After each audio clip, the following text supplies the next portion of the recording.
Phone tapping ఆధారాలు ఉన్న forensic ల్యాబొరేటరీలో అగ్ని ప్రమాదం. ట్యాపింగ్ కేసు విచారణ చివరి దశలో ఉండగా ప్రమాదం జరగడంపై అనుమానాలు.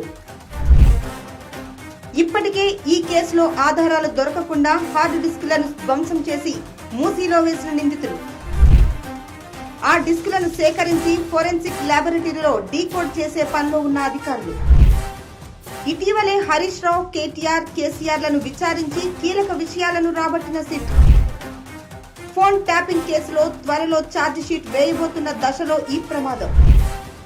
ఫోన్ ట్యాపింగ్ ఆధారాలు ధ్వంసం చేసేందుకే అగ్ని ప్రమాదమా, అనుకోని ప్రమాదమా, లేదా ఎవరైనా కావాలని చేయించారా అనే కోణంలో విచారణ.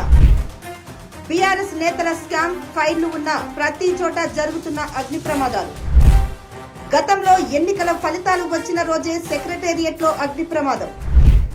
గొర్రెల స్కామ్ ఫైళ్లు తగలబెట్టారని ఆరోపణలు.